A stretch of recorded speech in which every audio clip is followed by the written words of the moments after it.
Sebentar ya Pak ya. Di kepal kuat gitu maksudnya? Kepal kuat tujuannya biar pembuluh darahnya keluar, jadi bisa gampang kita tusuk. Ini saya nggak biasa loh kena tusuk gini Mbak, maksudnya Gimana? Mau lanjut lagi apa mau gimana? lanjut maksudnya aja. biar apa namanya, jangan terkerasa gitu kan, ada juga yang nggak kerasa kan. Oke, saya tusuk ya. Tarik napas panjang. Lemesin aja tangannya. Nanti kalau lemesin aja. Lemesin. Nanti kalau ada gejala pusing atau mual selama pengambilan, boleh langsung kasih tahu saya ya. Ini sedang diambil. Udah. Tinggal nunggu fullnya aja. Pengambilannya kurang lebih paling cepat sih 5 menit, paling lama bisa 12 menit. Tergantung pembuluh darahnya sama kekentalan darahnya. Oh, paling lama dia 5 menit. Paling lama 15 menit, paling lama.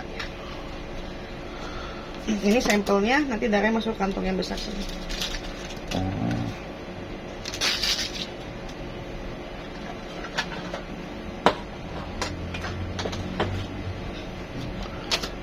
Oh, di sebenarnya dilemesin aja kali Mbak ya? Lemesin aja, jangan ditegangin.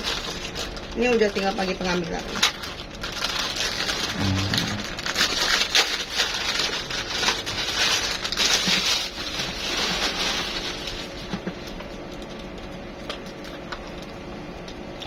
Ini kalau kayak gini darah kita nanti di apa namanya? Dikomersilkan apa enggak sih Mbak sebenarnya? Darahnya nanti tetap kita screening dulu. Jadi semua darahnya tadi saya bilang tadi, ini kategorinya infeksius semua darahnya. Kalau sudah di screening dinyatakan darah sehat sama laboratorium, baru bisa didistribusikan ke rumah sakit. Itu komersil nggak sih itu distribusinya? Tetap kalau komersil sih biasanya kita SOP-nya itu tetap untuk permintaan darah itu harus ada sampel pasien sama formulir permintaan pasiennya, memang harus dari rumah sakit permintaannya. Jadi nggak boleh langsung tiba-tiba ke pasien, saya mau beli darah dong, nggak boleh. Harus ada sampel sama formulir permintaan pasiennya. Oh, tetap kalau misalkan contoh ada keluarga saya itu kita harus beli juga ya gitu ya? Enggak, bukan beli, tapi jatuhnya itu ganti barang habis pakai. Jadi kayak ganti biaya screeningnya. Jadi memang semua darah itu kan permintaan dari rumah sakit. Jadi kenapa dikena biaya 360.000? Karena untuk biaya ganti kantongnya, biaya screeningnya, biaya kapas segala macam. Cuma dari rumah sakit ke pasien saya kurang tahu berapa. Soalnya kebijakannya ke masing-masing.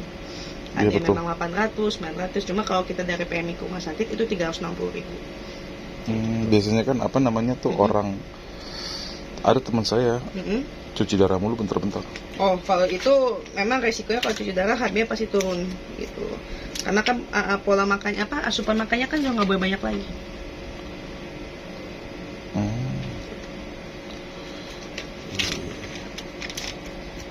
Oh, berarti nanti setelah ini ada informasi ke kitanya gitu ya? Kalau selama darahnya Bapak memang masih aman, tidak ada penyakit, tidak ditelepon.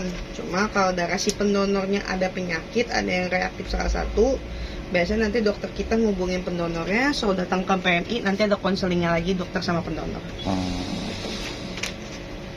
Jadi kalau emang tidak dihubungi, berarti darahnya si pendonor aman, nggak dipakai. Gitu.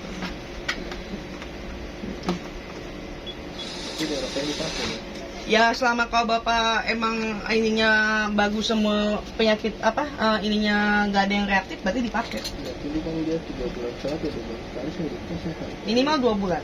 Dia dikabarin waktunya donor darahnya gitu. Tapi kadang-kadang sih Pak, kalau saya sih nggak munafik Pak, kadang dikabarin, kadang kagak sih Pak. Kesadaran diri sendiri. Nah kayak kalau paling sih ada kartu sih Pak. Sekarang kalau kartu kan enak, cuma kalau memang udah pas 2 bulan ada hitungan Bapak, boleh langsung datang ke PMI atau di sini juga boleh. Ini sebenarnya darah kotor apa darah bersih sih Mbak sebenarnya? Darah sehat, adanya darah sehat sama darah tidak sehat Pak.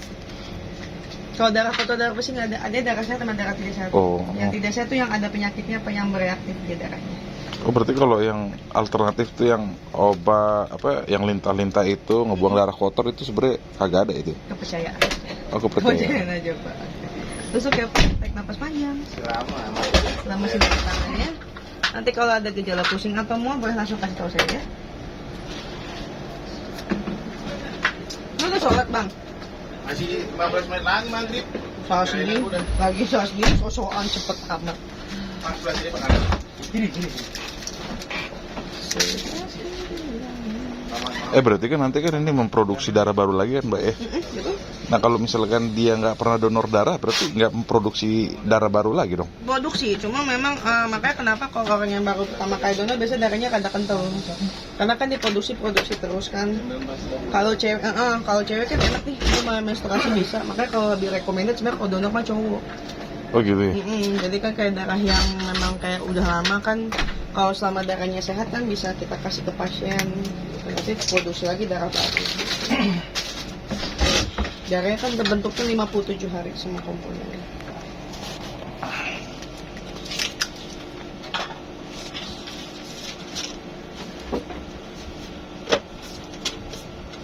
Kalau darah putih sebelah mana Mbak? Kalau darah putih plasma itu dia harus plasma atau trombosit harus ngambil di kantor PMI. Karena donornya pakai mesin. Prosesnya kurang lebih 1 jam pengambilannya.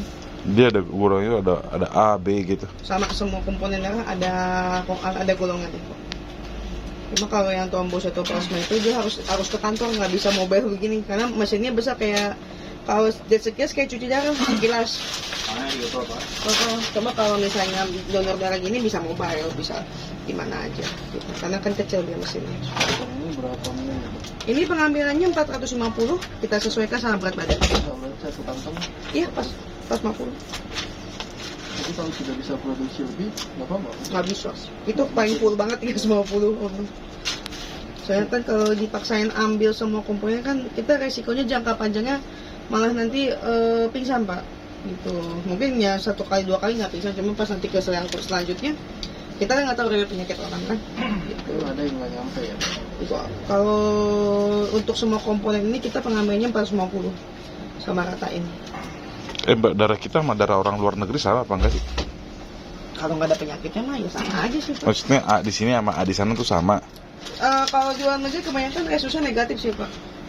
Di luar negerinya saya bilang tadi kan resus total struktur darahnya. Kalau orang Indonesia kan Asia kebanyakan kan resusnya positif nih.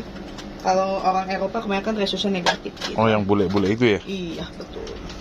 Oh makanya dia ada bintik-bintik putih ya gitu ya? Wah, Bintik-bintik hitam. Kalau itu kan dari gen sih Pak, yang di muka bukan? Yang di dada itu loh. Wah kalau di dada kayaknya dari kulit apa gitu, saya lupa nama ilmiahnya apa gitu. Ada sih Pak gitu, tapi bukan karena darah itu. Oh. Bapak juga udah mau selesai Pak. Cepet sih Bapaknya.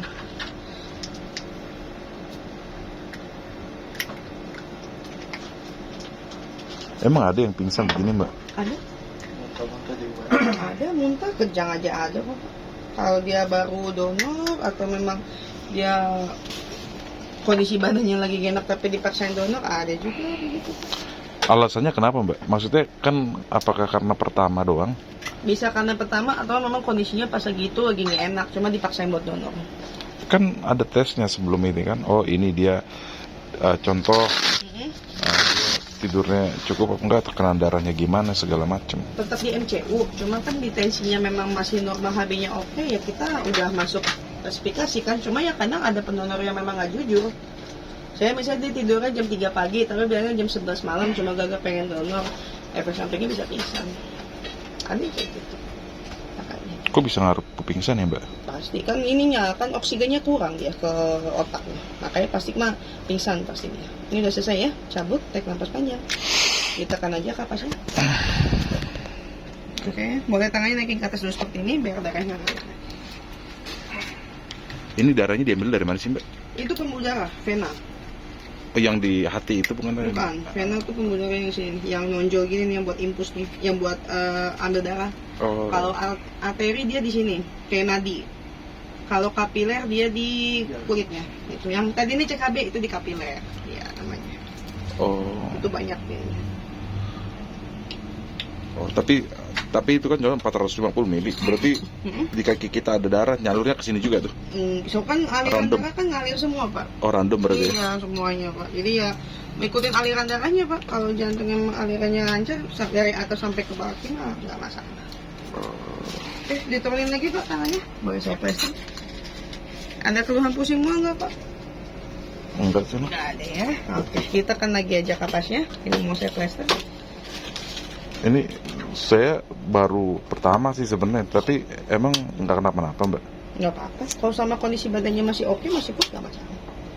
Maksudnya nggak ada efek apa gimana? Emang harusnya ada efek apa enggak? Enggak, jangan. Seharusnya mah nggak ada efek. Seharusnya nggak ada efek. Kalau bapaknya mau istirahat di sini silakan. Kalau mau langsung turun ke bawah juga boleh. Ini udah selesai pengambilan. Oh ya udah langsung aja deh. Oke, siap. Ya makasih ya Mbak. Ya, Mbak siapa namanya Mbak? Saya dengan Erna, Pak. Mbak Irna. Ya, makasih banyak Mbak Ya, Irna. sama-sama, Pak. Ya.